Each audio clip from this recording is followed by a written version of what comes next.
My name is Alexandra, and I am 32 years old. What should have been the happiest day of my life turned into a nightmare when I walked into my fiancé Justin's hotel suite to surprise him before our $250,000 wedding. Nothing prepared me for seeing him tangled in bedsheets with Heather, my maid of honor and best friend since college. Instead of screaming or crying, I made one phone call that changed everything. Before I continue this story, I would love to know where you are watching from. Drop a comment below, hit that like button, and subscribe if you want more stories about overcoming betrayal. I am a Boston native who worked incredibly hard to graduate from Harvard Law with honors. My career as a corporate attorney had been my main focus until I met Justin at a charity gala 3 years ago. He stood out immediately with his confident smile and perfect tailored suit. When he approached me with 2 glasses of champagne and a witty comment about the abstract art installation everyone was pretending to understand, I felt an immediate connection. Justin came from old money with a family real estate empire stretching back 3 generations. A Princeton graduate with striking blue eyes and a disarming laugh, he represented everything I thought I wanted. Our connection was immediate and intense. Within weeks, we were inseparable. Our courtship was like something from a romance novel. Justin took me to exclusive restaurants where the chef would come to our table to prepare special dishes not on the menu. He surprised me with weekend trips to New York City to see Broadway shows from private boxes. For our first anniversary, we spent 2 weeks traveling through Italy and Greece, staying in luxury hotels and drinking wine as the Mediterranean sunset painted the sky orange and pink. The expensive gifts started early. A platinum bracelet for my birthday, diamond earrings just because it was Tuesday, a designer purse I had casually mentioned liking. But I told myself I was attracted to Justin, not his money.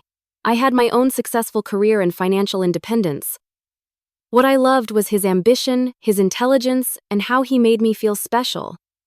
Justin's family was Boston aristocracy. His father, William, was a powerful businessman with political connections stretching to Washington. His mother, Margaret, was the perfect socialite, chairing charity boards and hosting exclusive events at their Beacon Hill mansion. The pressure on Justin to marry the right kind of woman was immense, though never explicitly stated in my presence. When Justin first introduced me to his parents at their summer home in Newport, I felt the scrutiny in Margaret's eyes as she noted my off-the-rack dress and simple jewelry. William questioned me extensively about my family background and career ambitions. Though they were polite, I sensed their reservation. I was accomplished, but not from their social circle. They just need time to know you like I do, Justin assured me after that first uncomfortable meeting. Once they see how amazing you are, they will love you. My best friend Heather knew all my insecurities about fitting into Justin's world. We had been roommates at Boston University before I transferred to Harvard, and she had been my rock through every crisis. When my father had a heart attack during my second year of law school, Heather drove me home and stayed with my family for 3 days. When my ex-boyfriend cheated on me with my coworker, Heather showed up with ice cream and wine, letting me cry on her shoulder all night. You deserve someone like Justin, Heather told me repeatedly. Stop worrying about his family. You are smart, beautiful, and successful. Any family would be lucky to have you. Heather came from a similar middle-class background as me, working as a marketing executive for a cosmetics company. She was stunning with her long blonde hair and green eyes, but had struggled with her own relationship issues over the years. She dated a string of unavailable men, each relationship ending in predictable heartbreak. I always tried to be there for her the way she was for me. The proposal came during our trip to Santorini. Justin arranged a private dinner on the terrace of our luxury suite, overlooking the caldera as the sun set over the Aegean Sea. When he dropped to one knee and opened a Tiffany box containing a 5-carat diamond ring, I gasped. The ring was extravagant, almost too large for my taste, but the look of love in his eyes made me tear up as I said yes. The wedding planning process quickly became all-consuming. Justin insisted on a lavish event at the Fairmont Copley Plaza, one of Boston's most prestigious hotels. The guest list grew to 500 people, most of whom I had never met. The budget expanded to $250,000 with Justin's family covering most expenses, despite my protests that we could have something more modest. This is not just about us, Justin explained. This is also about family connections and business relationships. My parents have waited a long time to see me married. Looking back, I should have noticed the red flags. Justin began working later, sometimes not returning my calls for hours. He changed the password on his phone, keeping it face down when we were together. I as...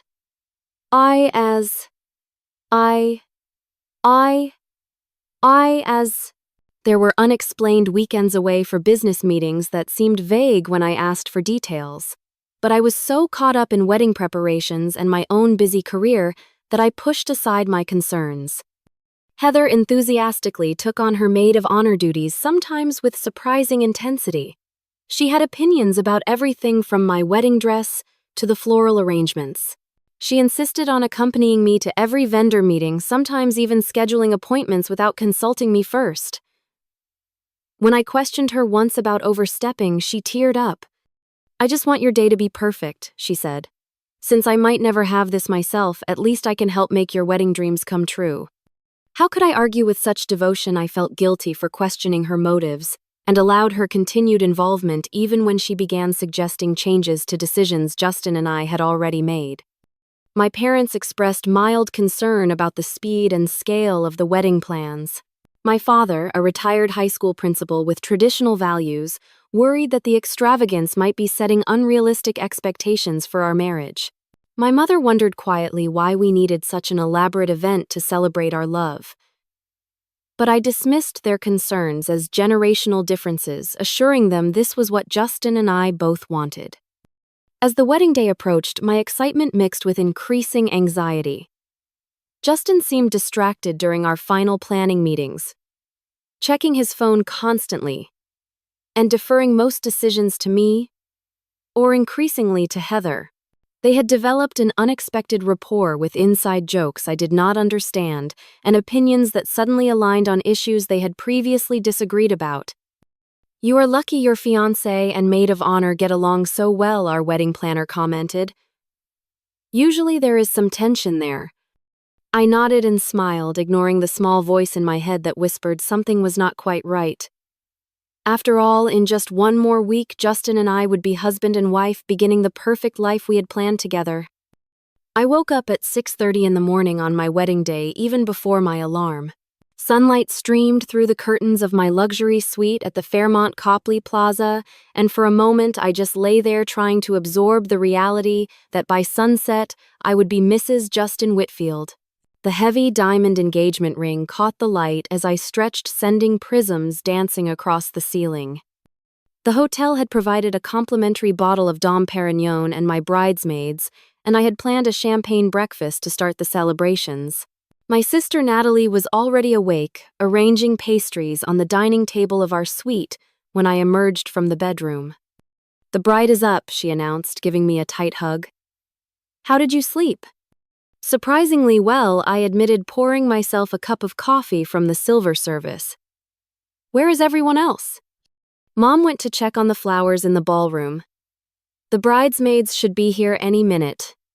Natalie paused, looking around. No word from Heather yet. I checked my phone, no messages. That is strange. She was supposed to be here first. Let me text her. I sent a quick message, "Morning, where are you? Breakfast is ready." The message showed as delivered but not read. I tried not to worry. Perhaps she had overslept after the rehearsal dinner last night. Within the hour, my suite was buzzing with activity. My mother returned with reports that the ballroom looked spectacular with thousands of white roses and crystal decorations catching the morning light. 3 bridesmaids arrived together, already giddy with excitement and mimosas. The hairstylist and makeup artist began setting up their stations near the windows for the best natural light. Only Heather remained absent. "Has anyone heard from Heather?" I asked the room at large. My bridesmaids exchanged glances and shook their heads. "I saw her at the bar after you left last night," my cousin Rachel offered. "She was having a drink with your future brother-in-law, I think." She said she was just going up to her room after that. I called Heather's cell phone, but it went straight to voicemail. An uncomfortable feeling settled in my stomach, but I pushed it away. This was my wedding day. Everything would be perfect. The wedding coordinator, Clara, arrived with her clipboard and timeline, efficiently checking off morning tasks. The florist is done, the string quartet will arrive at 2, and the photographer wants to start pre-ceremony shots at 11. She looked around the suite. Where is your maid of honor? She needs to be in the first round of hair and makeup. I am not sure, I admitted. She is not answering her phone. Clara frowned. Well, we need to stay on schedule. Let me know when she arrives. For now, let us start with your mother and sister. As the morning progressed, the absence of my maid of honor became increasingly conspicuous. Heather's bridesmaid dress, a floor-length silk gown in pale blue, hung untouched in the closet. Her bridesmaid gift, a monogrammed jewelry box containing pearl earrings to wear during the ceremony, sat unopened on the dresser. Every time my phone chimed, I lunged for it, only to be disappointed by wedding day wishes from friends or updates from vendors. Even more concerning, Justin had not responded to my good morning text. I had sent a sweet message telling him how excited I was to walk down the aisle to him in just a few hours. The message showed as delivered but unread, just like my texts to Heather. Maybe they are both just busy with last-minute details, my sister suggested, but her tone lacked conviction. By 10:30, my hair was styled in an elegant updo with a few loose curls framing my face. The makeup artist had created a natural but enhanced look that made my eyes appear larger and my skin luminous. My mother teared up when she saw me. You look so beautiful, Alexandra, she whispered, careful not to smudge her own makeup. I am so proud of you. I smiled, but my mind was elsewhere. Where was Heather, and why was Justin not responding to my messages? I think I am going to bring Justin his wedding gift, I announced, suddenly standing up. My mother looked alarmed, but it is bad luck for the groom to see the bride before the ceremony. I laughed, trying to sound more carefree than I felt. I am not going to let him see me, Mom. I will just leave the gift with him. I had this custom watch engraved, and I want him to have it before the ceremony. What I did not say was that I needed reassurance that everything was okay. The growing silence from both my fiancé and best friend was becoming impossible to ignore. I think you should wait, my mother cautioned. Everything is so busy right now. Clara wants you in your dress for photos in 30 minutes. This will only take a moment, I insisted, already slipping on a hotel robe over my silk slip. Justin's suite is just 2 floors up. I will be right back. Before anyone could protest further, I grabbed the small, wrapped box containing the platinum watch I had splurged on and headed for the door. In the hallway, I took a deep breath, trying to calm my racing heart. I was being silly. There was surely a simple explanation for the unusual silence this morning. As I stepped into the elevator and pressed the button for the presidential suite floor, I had no idea that my entire life was about to change. No idea that in just minutes the beautiful future I had planned would shatter into 1,000 painful pieces. The presidential suite occupied the corner of the top floor, offering panoramic views of Boston's skyline. A hotel security guard stood near the elevator, but he recognized me immediately and nodded as I approached. Good morning, Miss Carter. Big day today, he said with a smile. Yes, it is, I replied, trying to sound casual as I walked past him toward Justin's suite. As I approached the door, I heard muffled sounds from inside. Voices, though I could not make out words. Music playing softly. I stood there for a moment, the gift box clutched in my suddenly sweaty hands. Part of me wanted to turn back to return to the safe bubble of wedding preparations downstairs, but a stronger instinct pushed me forward. I pulled the key card Justin had given me from my robe pocket. In case you need to find me before the ceremony, he had said with a wink when he handed it to me yesterday. I hesitated only briefly before sliding it into the lock. The light turned green and I pushed the door open as quietly as possible, wanting to surprise him. The suite's living room was in disarray. An open bottle of champagne sat on the coffee table beside 2 half-empty glasses. Justin's tuxedo jacket was draped over a chair, and his bow tie lay on the floor. something else caught my eye, something that made my stomach clench. A woman's stiletto heel kicked off carelessly by the couch. A shoe I recognized immediately because I had helped pick it out, Heather's maid of honor shoes. My heart began to pound so loudly I was sure it could be heard throughout the hotel. The muffled sounds I had heard from the hallway were clearer now, coming from behind the closed double doors that led to the bedroom, sounds that left little to the imagination. I stood frozen, the gift box now hanging limply from my fingers. I could still leave, could still pretend I had never come up here, never seen the evidence scattered across the room, could go through with the wedding smile for photos, dance, our first dance, cut the 5-tier cake, pretend everything was fine. But I knew I would never forgive myself. With legs that felt disconnected from my body, I moved across the living room toward those closed doors. Each step required enormous effort, as if I were walking through deep water. When I reached the doors, I paused, my hand on the ornate handle. Then, with a surge of determination, I pushed both doors open at once. The scene before me seared instantly into my memory, a tableau I knew would haunt me for years to come. Justin and Heather in bed together, tangled in expensive sheets, her blonde hair spread across pillows monogrammed with his initials. They were so engrossed in each other that it took several seconds before they realized they were no longer alone. Heather saw me first. Her eyes widened in horror, her mouth forming a perfect O of shock. She scrambled to cover herself with the sheet, pushing away from Justin, as if distance now could somehow erase what I had witnessed. Alexandra. Justin gasped, his face draining of color. He jumped up, clutching a pillow in front of him in a pathetic attempt at modesty. This is not what it looks like. The absurdity of his statement might have made me laugh in different circumstances. What else could this possibly be? My fiancé and maid of honor naked in bed together hours before our wedding. I could not speak. My throat had closed my lungs, refusing to draw breath. I stood in the doorway, still holding the stupid gift box, staring at the two people I had trusted most in the world. Alex, please, Heather sobbed, tears already streaming down her face. I am so sorry. We never meant for this to happen. It just did. Justin was scrambling for his boxer shorts, nearly falling as he attempted to put them on while keeping his eyes on me as if I might suddenly attack. Baby, listen to me, he pleaded. This was just one mistake, one stupid mistake. It does not mean anything. I finally found my voice, though it came out as barely more than a whisper. How long? They exchanged a quick glance that told me everything I needed to know. How long? I repeated louder this time. It only happened a few times, Justin said quickly. It does not change how I feel about you.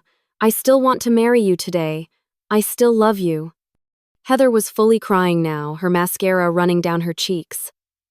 I was just helping him with wedding nerves, she offered weakly. It got out of hand. It is my fault, not his. The audacity of their excuses broke through my shock, igniting a flash of anger. They were trying to minimize this to suggest it was a meaningless indiscretion rather than a profound betrayal by the two people who should have been most loyal to me. 500 guests are downstairs, Justin said, moving toward me with his hands outstretched. Your parents have flown in relatives from across the country. My family's business associates are here from Europe. We can get past this, Alexandra. We can still have our perfect day. I backed away from his approach, bumping into the doorframe. Your family's reputation, I said flatly. That is what you are worried about. No, I mean yes, but it is not just that. He ran his hands through his disheveled hair. Think about it logically. We have invested too much in this relationship in this day to throw it all away. We can work through this. Couples overcome worse all the time. Heather nodded eagerly from the bed, clutching the sheet to her chest. We can fix this, Alex. I will do anything. I will step down as maid of honor. Jessica can take my place. No one has to know. Their desperate attempts to salvage the unsalvageable might have been comical if they were not so heartbreaking. I looked from Justin to Heather and back again, these two people I had loved and trusted completely. Now they were strangers to me, revealing versions of themselves I had never known existed. Without a word, I turned and walked out of the bedroom, dropping the gift box on the floor behind me. I heard Justin calling my name, his footsteps hurrying after me, but I was already moving across the living room toward the exit. "Alexandra, wait," he called, grabbing my arm as I reached for the door. "Please let us talk about this. Do not do something you will regret." I looked down at his hand on my arm, then up at his face, the face I had thought I would wake up to every morning for the rest of my life. "Let go of me," I said quietly. Something in my tone must have frightened him because he released me, immediately stepping back with his hands raised in surrender. "Just promise me you will not make a scene," he begged. "My family, they cannot find out like this. Let me tell them in my own way. We can announce that you are sick, postpone the wedding. Please, Alexandra." I opened the door and walked out without another word, letting it click shut behind me. The security guard was still at his post, now looking at me with concern. "Is everything all right, Miss Carter?" he asked. I nodded mechanically and moved past him to the elevator. As the doors closed, I caught a glimpse of my reflection in the mirrored wall. My carefully styled hair was still perfect. My face showed no tears, no visible distress. I looked exactly like a bride on her wedding morning, except for the emptiness in my eyes. I managed to return to my suite without encountering any wedding guests. Inside, the preparation frenzy continued. Bridesmaids were getting final makeup touches. My sister was steaming a wrinkle from her dress. My mother was on the phone with my aunt discussing transportation from the hotel to the church. No one immediately noticed my return or my expression. I slipped past them into the large marble bathroom and locked the door behind me. Only then did the full impact of what I had witnessed hit me. My knees buckled and I sank to the cold tile floor, wrapping my arms around myself as the first sob escaped. The pain was physical, a crushing weight on my chest that made breathing difficult. Images flashed through my mind. Justin and Heather together in bed. Her blonde hair across his chest, his hands on her body. How many times had they been together while I was planning our wedding? How many lies had they told me, both of them, while looking me in the eye? I do not know how long I sat there on the bathroom floor crying silently. Eventually, a knock on the door pulled me back to the present moment. "Alexandra, are you in there? It was Clara, the wedding coordinator. We need to start getting you into your dress. The photographer is ready for the pre-ceremony shots." "I need a few minutes," I called back, trying to keep my voice steady. "Bride moment. I will be right out." "Of course. Take your time." Her footsteps moved away from the door. I stood up and looked at myself in the mirror. My eyes were red and swollen, my makeup ruined by tears. But as I stared at my reflection, something shifted inside me. The overwhelming pain began to transform into something else. Anger. Cold, clarifying anger. Justin's desperate plea echoed in my mind. My family cannot find out like this. His concern had not been for my feelings, my humiliation, my pain. It had been for his family's reputation, for the potential embarrassment they would suffer.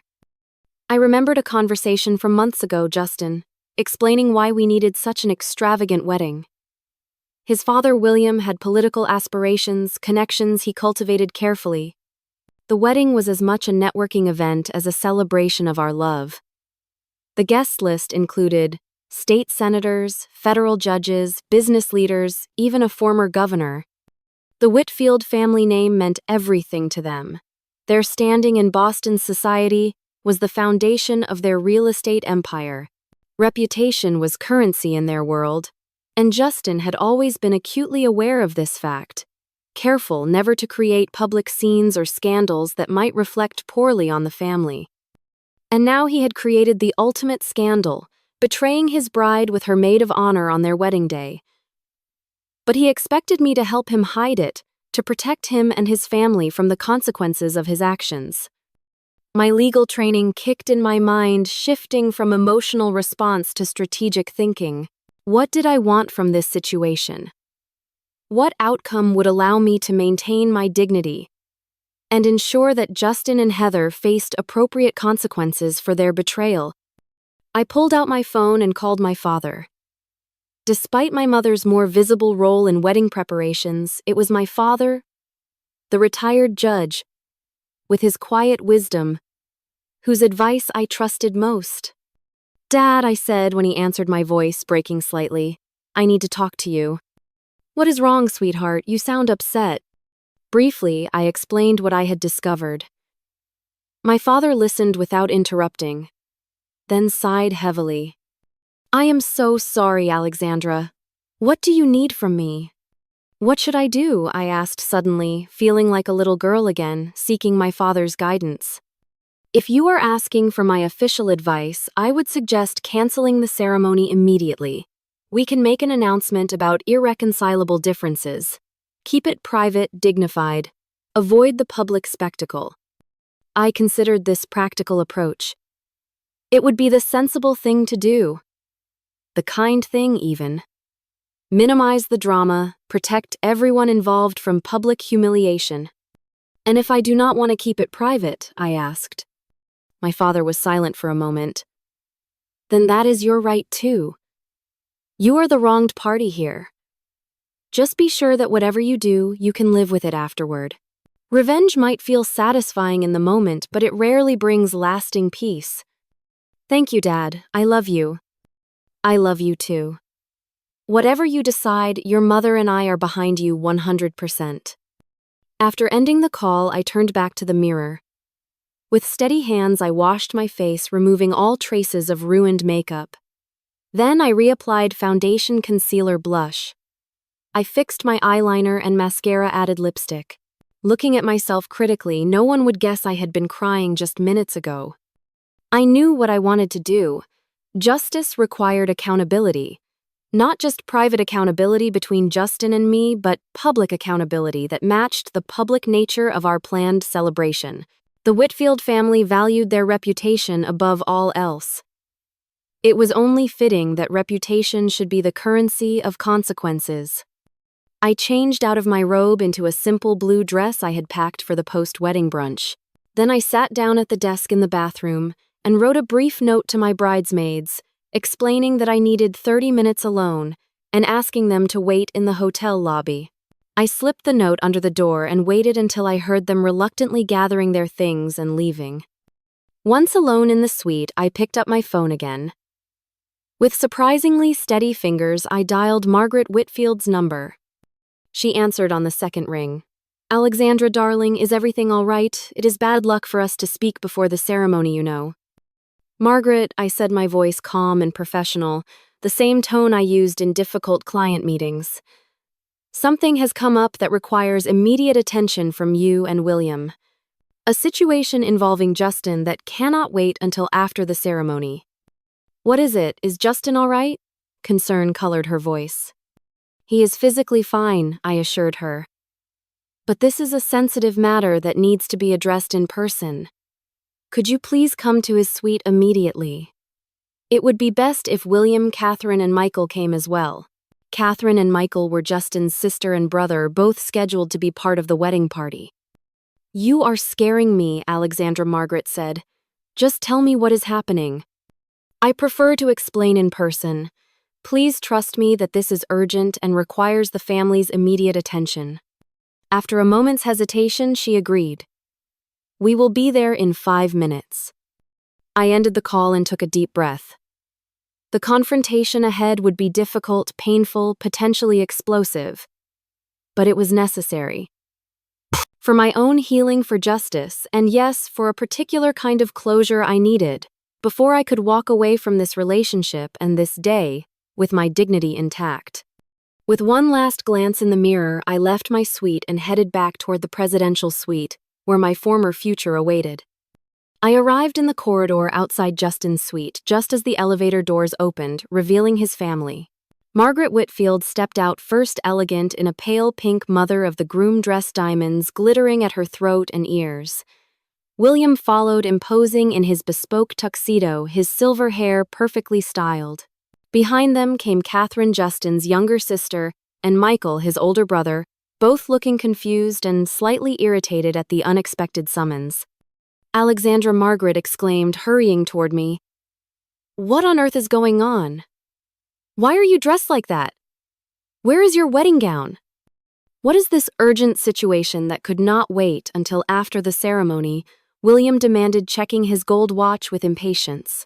We have guests arriving already. I met their concerned gazes with a composed expression. Thank you all for coming so quickly. I apologize for the mysterious nature of my call, but I believe it will become clear momentarily. Are you getting cold feet? Catherine asked, a slight edge to her voice. Because really this seems quite dramatic. Michael, always the more perceptive of Justin's siblings, studied my face carefully. Something is wrong, he said quietly. Really wrong. I nodded slightly in acknowledgement of his insight, then turned to face the suite door. I held up the keycard, looking back at the family. Shall we? Margaret's perfectly manicured hand fluttered to her throat. You want us to go into Justin's room, but why is he ill? He is not ill, I said, inserting the keycard into the lock. But there is something you all need to see. Before sliding the card, I knocked firmly on the door. There was a moment of silence then. Justin's voice called out, Who is it? It is me with your family, I replied clearly. I heard muffled cursing, then frantic movement inside the room. Without waiting for a response, I slid the keycard, pushed the door open, and gestured for the Whitfields to enter. The living room looked slightly more orderly than when I had left it earlier.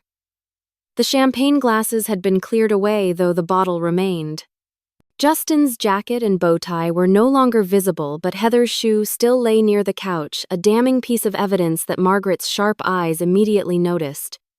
Is that a woman's shoe? She asked, her voice rising slightly. Before I could answer, Justin appeared from the bedroom, hastily dressed in pants and a partially buttoned shirt. His hair was wet from a recent shower, his face pale with dread as he took in the sight of his entire family standing in his suite. Mother, father, he stammered. What are you doing here? Alexandra said there was an urgent situation, William replied, his eyes narrowing as he looked between his son and me. She was quite insistent we come immediately. Justin shot me a look of pure panic. There has been a misunderstanding, he began. But I was already moving past him toward the bedroom. The misunderstanding is mine, I think I said calmly. I misunderstood the nature of your relationship with my maid of honor. I pushed open the bedroom doors to reveal Heather sitting on the edge of the bed, dressed now in last night's cocktail dress, her face blotchy from crying. She looked up in horror as the entire Whitfield family filed into the room behind me. The tableau of shock was exactly as I had anticipated. Margaret gasped audibly, stumbling backward until William caught her elbow to steady her. Catherine's mouth fell open, her eyes widening in scandalized understanding. Michael let out a nervous laugh that quickly died when no one joined him. Justin stood frozen, trapped between his family and his lover, unable to concoct a plausible explanation for the scene before them. No, Margaret whispered, shaking her head in denial. No, this cannot be happening. William's face had turned an alarming shade of red, a vein pulsing visibly at his temple. Justin, he said, his voice dangerously quiet. Explain yourself. Justin raised his hands in a placating gesture. I can explain. This is not what it looks like. Really, I interjected, because it looks exactly like I found you in bed with my maid of honor 3 hours before our wedding ceremony. Heather had begun sobbing again, her shoulders shaking as she stared down at her lap, unable to meet anyone's eyes. Is this true? William demanded, his voice rising with each word. Is this true, Justin? When Justin failed to respond, William exploded. 500 people are downstairs. Senators, judges, business partners. Do you have any idea what this will do to our family name? To our reputation in this city? Margaret sank into a chair, her face ashen. All those guests, she moaned. What will we tell them? How will we explain this? Catherine moved to her mother's side, patting her shoulder awkwardly, while continuing to stare at her brother with a mixture of disgust and fascination. Michael remained by the door, arms crossed, his expression shifting from shock to something that looked almost like grim satisfaction. Justin finally found his voice. It was a mistake. A terrible mistake. But no one else knows yet. We can fix this. Alexandra and I can talk privately. We can still have the ceremony. He turned to me, his eyes pleading. Please, Alexandra. We can work through this. Do not throw away everything we have built because of one indiscretion. I looked at him, this man I had planned to spend my life with, and felt nothing but a cold, clear certainty that I was seeing him truly for the first time. Not the charming, successful man I had fallen in love with, but the weak, selfish person who stood before me now willing to begin our marriage with a foundation of lies. One indiscretion, I repeated softly. Is that what you call sleeping with my best friend on our wedding day? Justin glanced nervously at his father, whose face had grown impossibly redder.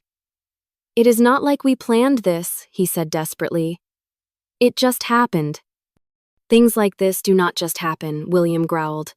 Not on your wedding day. Not with the bride's maid of honor. How long has this been going on? Margaret asked, finding her voice again. Her shock was giving way to calculation, her socialite training kicking in as she began to assess the damage control required. Justin and Heather exchanged a quick glance that did not go unnoticed by anyone in the room. How long? William echoed, stepping toward his son menacingly. It does not matter how long, Justin said, backing away slightly. What matters is what we do now. How we handle this situation. I turned to face the family, standing straight and composed despite the chaos swirling around me. I thought you should all know before the ceremony, I said simply.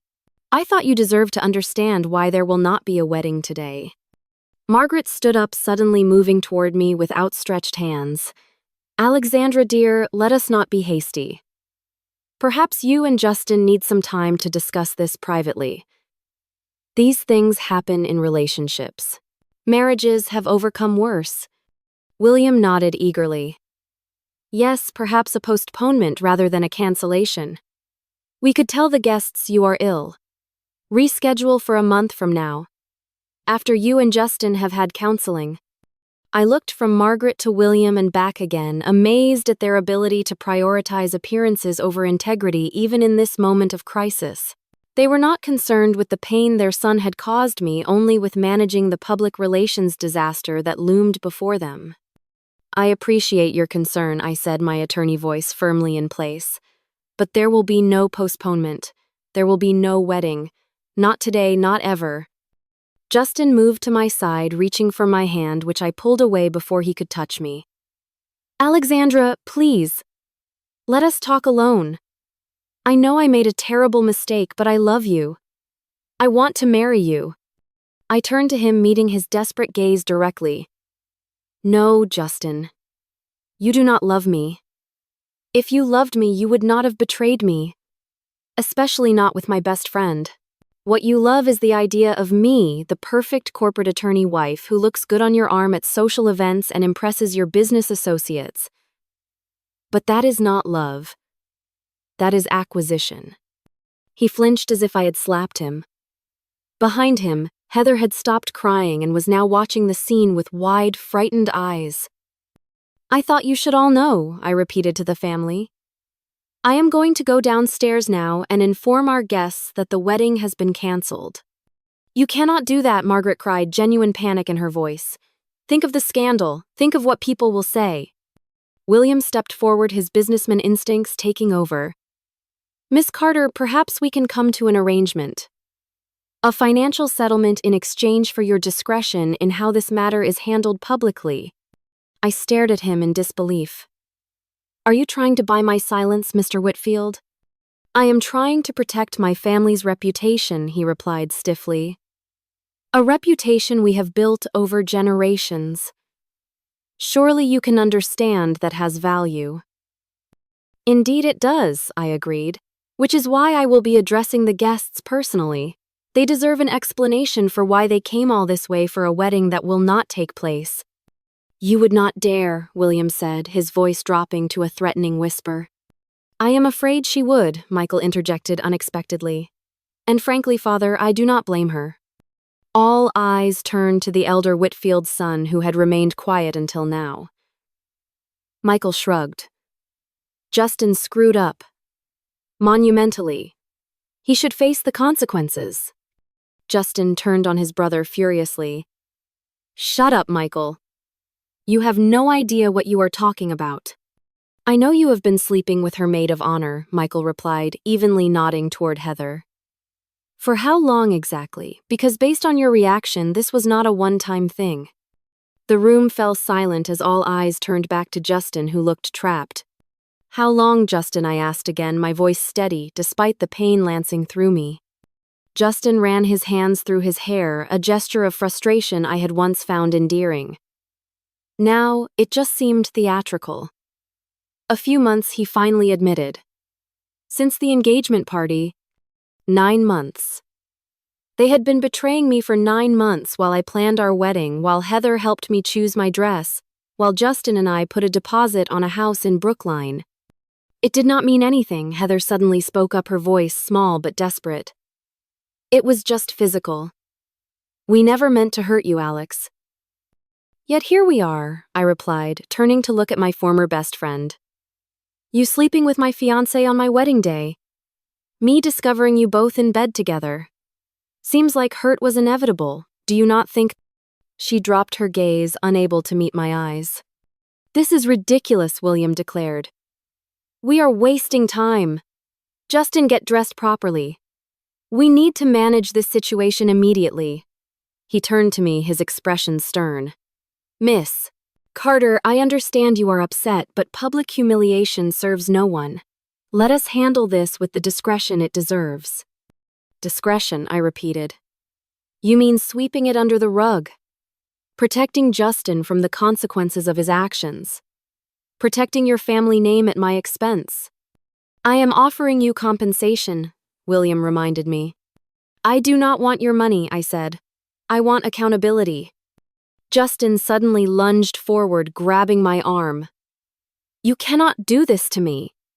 He hissed, his charming facade completely gone now. You cannot humiliate me in front of everyone we know. I looked pointedly at his hand on my arm until he released me, then reached into my pocket and pulled out my phone. Actually, I can. And I should mention that this entire conversation has been recorded. The blood drained from Justin's face. You, what? I held up my phone, showing the active recording app on the screen. I am an attorney, Justin. I believe in evidence. William stepped forward menacingly. That is illegal. You cannot record people without their consent.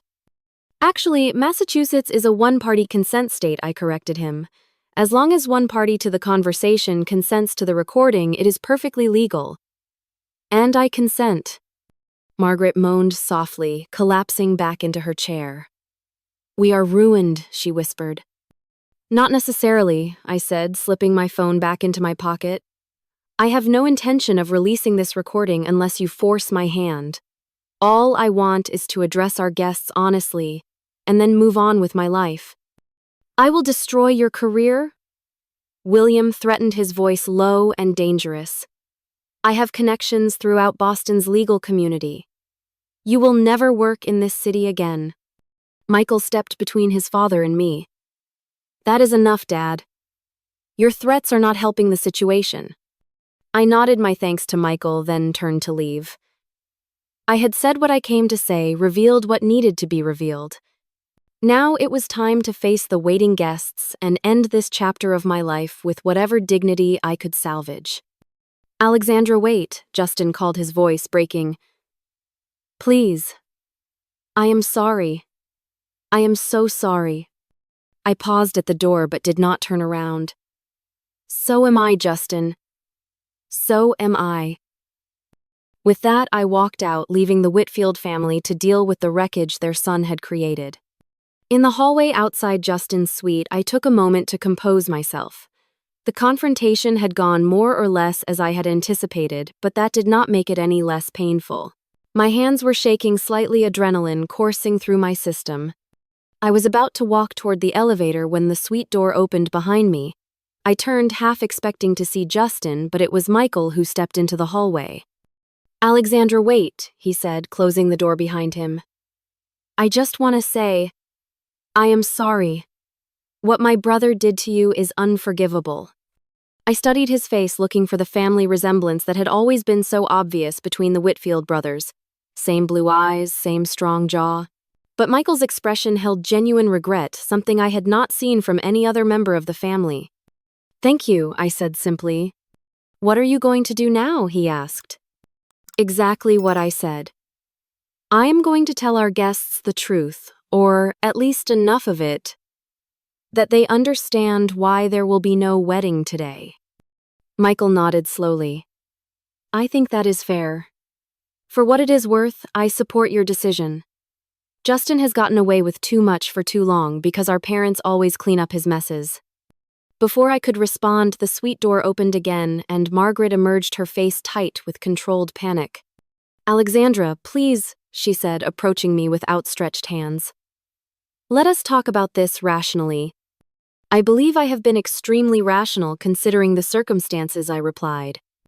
You do not understand what is at stake here, she insisted.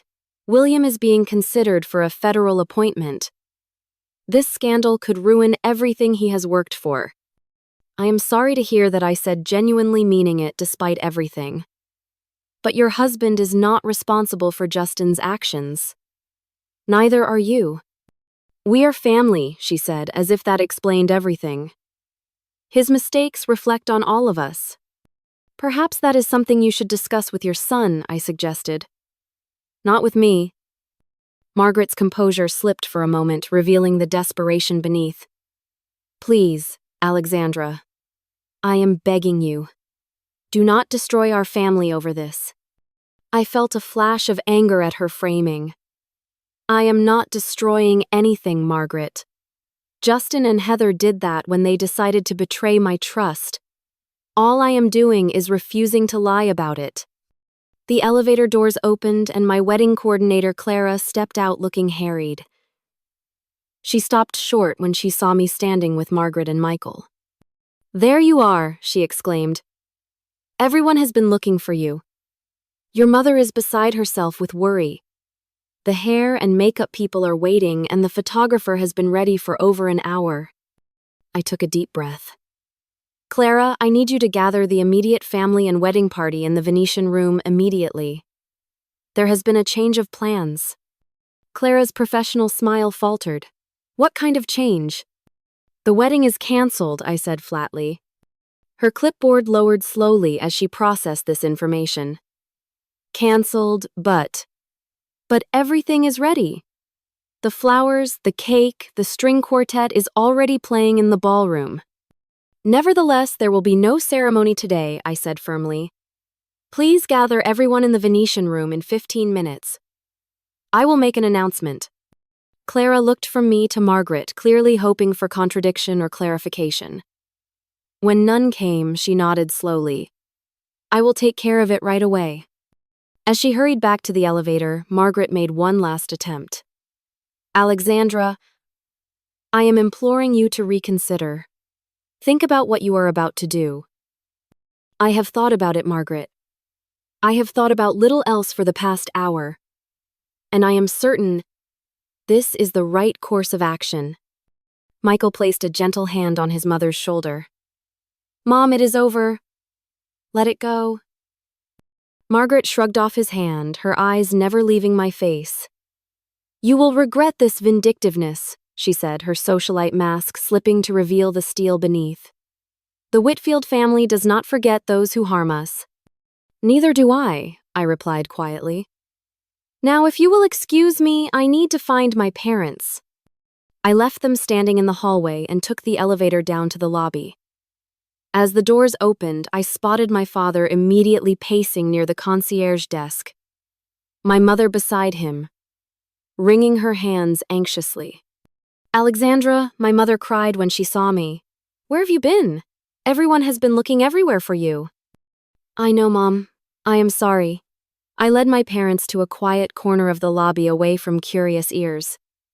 Quickly, I explained what had happened, watching their expressions shift from confusion to shock to anger. That son of a... My father began, his face flushing with rage. I am going to kill them both, my mother declared, already turning as if to head for the elevator. I caught her arm. No, Mom. I have handled it. But I need your support for what comes next. What are you going to do? My father asked, his legal mind clearly assessing options and consequences. I am going to tell our guests the truth. Not all of it, but enough. Then I am going to suggest that those who wish to stay can enjoy the reception anyway. There is no reason all that food and music should go to waste. My father nodded slowly. Dignified. Honest. I approve. My mother looked less certain. Are you sure you want to face all those people, sweetheart? We could make the announcement for you. No, I said firmly. This is something I need to do myself. For closure. 20 minutes later, I stood at the front of the Venetian room facing rows of confused and concerned faces. My parents stood to my right, a united front of support. To my left, William and Margaret Whitfield sat stiffly, their faces frozen in polite masks that did not quite hide their distress. Justin was notably absent, as was Heather. The room quieted as I stepped up to the microphone. 500 pairs of eyes turned toward me, expectantly waiting for an explanation for this unusual pre-wedding gathering. Good afternoon, I began, my voice steadier than I had expected. Thank you all for coming today. I know many of you have traveled great distances to be here, and I appreciate that more than I can express. I paused, looking out at the sea of faces. Friends from law school. Colleagues from my firm. Relatives I had not seen in years. All here to celebrate what should have been the happiest day of my life. I regret to inform you that there will be no wedding ceremony today, I continued. Justin and I have encountered insurmountable differences that make it impossible for us to proceed with our marriage. A murmur ran through the crowd. From the corner of my eye, I could see William Whitfield shifting uncomfortably in his seat. I want to be transparent with you all, I said, my voice gaining strength. Earlier today, I discovered that Justin has been unfaithful to me with someone I considered a close friend. This betrayal happened not just during our engagement, but actually this morning here in this hotel, hours before our scheduled ceremony. The murmur became a buzz of shocked whispers. Margaret Whitfield looked as though she might faint. William's face had gone from red to purple. I am not sharing this to cause pain or create scandal, I continued, but because I believe in truth and because I respect all of you too much to hide behind a vague excuse about cold feet or sudden illness. I saw nods of approval throughout the room, particularly from my father's colleagues in the legal community. That said, I see no reason why this unfortunate situation should prevent us from celebrating in another way. The reception hall is prepared, the band is ready, and the food has been paid for. I invite all of you to join me there in 30 minutes. Not for a wedding celebration, but for a gathering of friends and family who have supported me and who I hope will continue to support me through this difficult time. A smattering of applause broke out, led by my cousin Rachel. It spread quickly, building into a sustained show of support that brought unexpected tears to my eyes. Thank you, I said, simply stepping away from the microphone. As the crowd began to disperse, many people approached to offer hugs, words of support, or expressions of outrage on my behalf. Through it all, I maintained my composure, accepting their kindness with grace, while avoiding the temptation to share more details of Justin's betrayal. The Whitfield family had slipped out during the applause, disappearing back to Justin's suite or perhaps even leaving the hotel entirely. I did not care. Their reactions were no longer my concern. My bridesmaids surrounded me protectively, expressing shock at Heather's betrayal and offering various creative suggestions for revenge, most of which made me laugh despite everything. "What are you going to do with your dress, my sister Natalie?" asked quietly as we walked toward the reception hall. I considered this for the first time.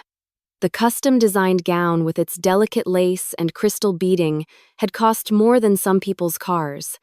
"I do not know," I admitted. "Donate it, maybe I certainly will never wear it." One thing at a time, my father advised, placing a supportive hand on my shoulder. "Today you focus on getting through this with your head held high. Tomorrow is soon enough to worry about dresses and gifts and all the rest." The reception was surreal. The elegant ballroom was exactly as planned, with white roses and crystal decorations creating a winter wonderland effect. The band played upbeat music instead of romantic ballads. The 5-tier wedding cake remained in the kitchen, replaced by an assortment of smaller desserts hastily arranged by the hotel staff. I moved through the crowd, accepting condolences and well wishes, declining offers to set me up with cousins, brothers, and friends, laughing more than I would have thought possible just hours earlier. The initial shock and pain had not disappeared, but they had been temporarily displaced by a strange, floating sensation of freedom. I had faced the worst betrayal imaginable and survived. I had stood up for myself in front of 500 people. Whatever came next, I knew I would handle it. As the impromptu celebration wound down, I found myself standing with my parents near the exit, saying goodbye to departing guests. "I am so proud of you," my mother whispered, hugging me tightly. "You have shown extraordinary strength today." My father nodded in agreement. "You handled an impossible situation with dignity and grace. Not many people could have done that." I leaned into their embrace, suddenly exhausted, now that the adrenaline was wearing off. "Take me home," I asked, feeling like a child again. "Of course, sweetheart," my father said. "Whatever you need." As we walked through the hotel lobby toward the exit, I spotted Michael Whitfield standing near the front desk. He raised a hand in a small gesture of acknowledgement. I nodded in return, a silent exchange that somehow conveyed both an ending and a strange new beginning. The bright June sunshine outside the hotel seemed surreal after the emotional intensity of the day. As my father hailed a taxi, I took one last look at the Fairmont Copley Plaza, where my wedding should have taken place. "You know what I said to my mother as the taxi pulled up? I think I am going to be okay." She squeezed my hand. "I know you are." And in that moment, despite everything, I believed it too. The days immediately following what should have been my wedding passed in a blur of practical tasks and emotional processing. My bridesmaids helped me pack up the hotel suite, carefully avoiding mention of Heather, whose belongings had been collected by her sister while I was addressing the wedding guests. My parents insisted I stay with them for a few weeks, setting up my childhood bedroom as a refuge from press inquiries and well-meaning but exhausting expressions of sympathy. Despite our best efforts at discretion, the story leaked. A 500-person non-wedding at one of Boston's most prestigious hotels involving a prominent family like the Whitfields could hardly remain private. By Monday morning, it was featured in the society pages of the Boston Globe, though, thankfully without explicit details of Justin's betrayal. By Tuesday, I had received 17 interview requests from various news outlets, all of which I declined.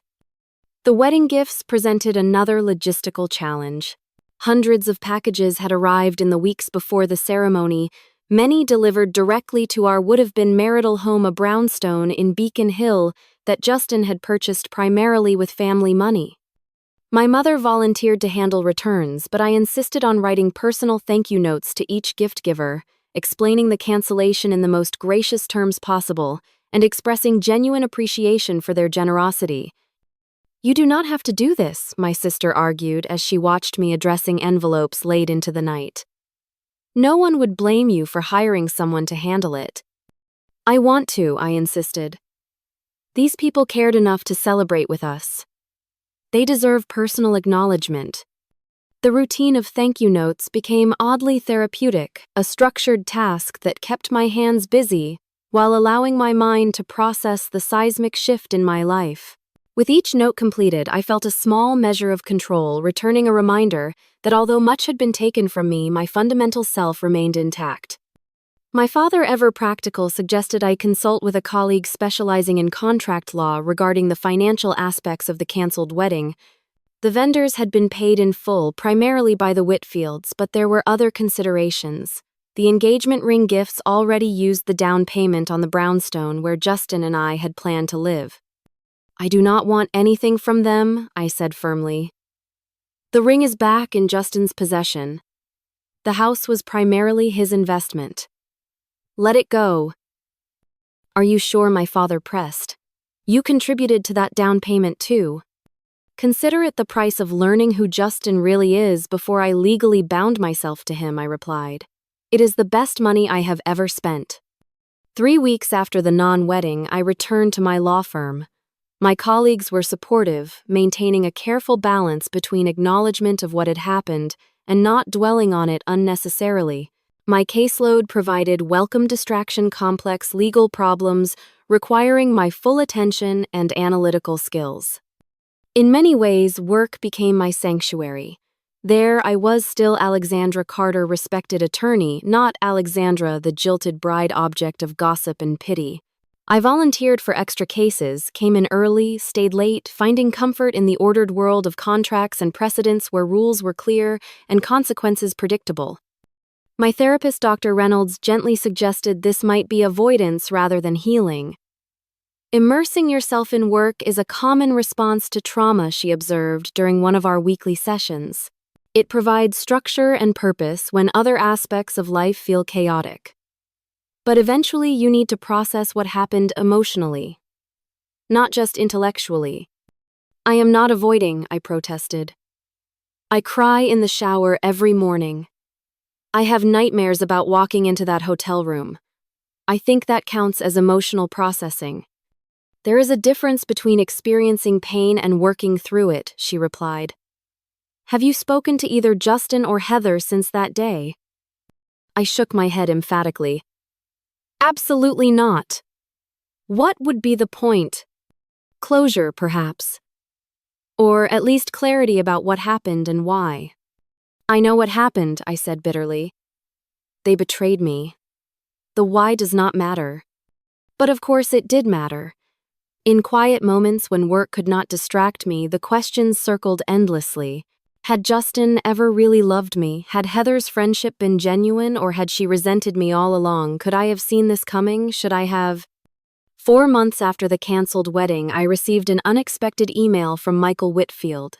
We had not spoken since that day at the hotel, though I had heard through mutual acquaintances that he had distanced himself from his family's business, starting his own real estate development company focused on affordable housing. I am in town next week, he wrote. I would like to meet for coffee if you are willing. There are some things you should know. My first instinct was to decline. The last thing I needed was reopening wounds that were finally beginning to heal. But curiosity won out, and I agreed to meet at a quiet cafe near my office. Michael arrived punctually dressed, more casually than I had ever seen him during my relationship with Justin. Gone was the bespoke suit, replaced by jeans and a simple button-down shirt. He seemed more relaxed, less the polished Whitfield scion and more an ordinary person. Thank you for meeting me, he said after we had ordered. I was not sure you would. Honestly, neither was I admitted. What did you want to tell me? He took a deep breath. First, that Justin and Heather are no longer together. Whatever they thought they had fell apart within weeks after your wedding day. I suspect it was never about real feelings, just the excitement of sneaking around. I nodded, unsurprised. And, second, Justin has been removed from the family business. My father finally realized he could not keep protecting him from consequences. He is working for a college friend's startup in Seattle now. Starting over, I guess. I absorbed this information, searching for some emotional response within myself, satisfaction perhaps, or vindication. Instead, I felt only a vague sadness for the waste of it all. The relationships destroyed, the trust broken, the futures altered, all for what? A temporary thrill, a forbidden attraction that had proven as insubstantial as morning mist. There is more, Michael continued. My parents wanted me to approach you about signing a non-disclosure agreement. They are still concerned about potential damage to the family reputation if more details became public. I raised an eyebrow. Are they offering financial incentive for this NDA? They were prepared to, a substantial one. He met my gaze directly. I told them not to insult you that way, that you had already shown more discretion than any of us deserved. Thank you for that, I said, genuinely touched by his understanding.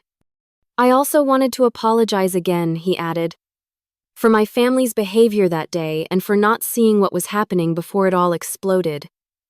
Justin and I may have our differences, but he is still my brother. I should have paid more attention, maybe intervened somehow. It was not your responsibility, I assured him. Justin and Heather made their choices. No one else is accountable for that. We finished our coffee talking about less fraught topics, his new business venture, my recent legal cases. As we prepared to leave, Michael hesitated. One last thing he said. My sister Catherine is getting married next spring. I know it is an enormous ask, but she was hoping you might consider attending. She always admired you, and she was horrified by what Justin did. I stared at him, astonished by the request. I cannot imagine that would be comfortable for anyone involved. Probably not, he agreed. But it would mean a lot to her. Just think about it. I promised to consider it, though I was fairly certain my answer would ultimately be no. Some bridges once burned should remain crossed off the map. 6 months after my canceled wedding, I met Dr. James Ellison at a fundraiser for Boston Children's Hospital. He was a pediatric surgeon with kind eyes and a quiet confidence that drew me immediately. When he asked for my number, I hesitated only briefly before giving it to him. I should probably tell you, I said during our second date, that I was supposed to get married earlier this year, but I caught my fiancé with my maid of honor on our wedding day. I waited for the awkward sympathy, the uncomfortable shift in conversation that usually followed this revelation. Instead, James nodded thoughtfully. That must have been incredibly painful, he said. How are you doing with that now? Not I am sorry that happened to you, or what a terrible thing, but a genuine question about my healing process. It was refreshing and unexpected. Some days are better than others, I admitted. Therapy helps. Work helps. And occasionally letting myself be angry helps too. Anger is a normal response to betrayal, he said. So is sadness, confusion, even temporary relief if the relationship had underlying problems. There is no right way to heal from something like that. I studied him curiously. You sound like you speak from experience. He smiled ruefully. My ex-wife had an affair with a colleague. Not quite as dramatic as your situation, but I understand the process of rebuilding trust, both in others and in your own judgment. Our relationship developed slowly, cautiously. I was hyper-vigilant at first, looking for signs of deception, pulling back at the first hint of emotional unavailability. James was patient, transparent, steady. He understood my need for reassurance without taking my trust issues personally. 1 year to the day after my canceled wedding, I stood in my apartment looking out at the Boston skyline. So much had changed in 12 months. I had made partner at my firm, moved to a new apartment in a different neighborhood, cultivated new friendships to replace the void left by Heather's betrayal. James and I were still dating, taking things one day at a time, building something that felt real and solid. The trauma of that wedding day had not disappeared entirely. I still had moments of insecurity, flashes of pain when certain memories surfaced unexpectedly. But those moments no longer defined me or controlled my decisions. The experience had changed me, certainly, but not in the ways I had initially feared. I had worried that Justin and Heather's betrayal would leave me bitter, unable to trust, permanently damaged. Instead, I had discovered a resilience within myself that I never knew existed. The ability to face public humiliation with dignity. The strength to rebuild when everything familiar had been swept away. The wisdom to recognize that while trust always carries risk, closing myself off from connection would be a far greater loss. If I could go back to that hotel room, to that moment of devastating discovery, would I change how I handled it? The question had haunted me for months after the non-wedding.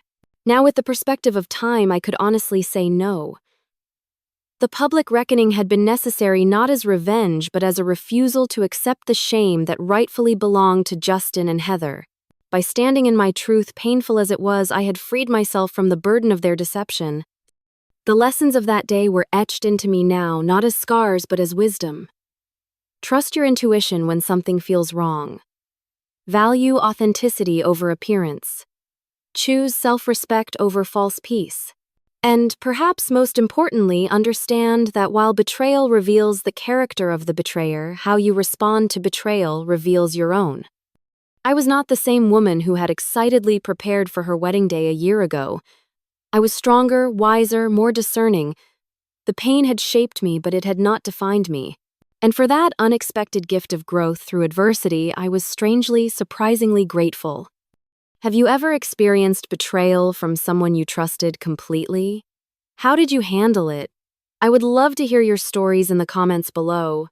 And if this story resonated with you in any way, please like, subscribe, and share it with someone who might need to hear that healing is possible even after the deepest betrayal. Thank you for listening to my journey, and remember that sometimes the most painful endings lead to the most beautiful beginnings.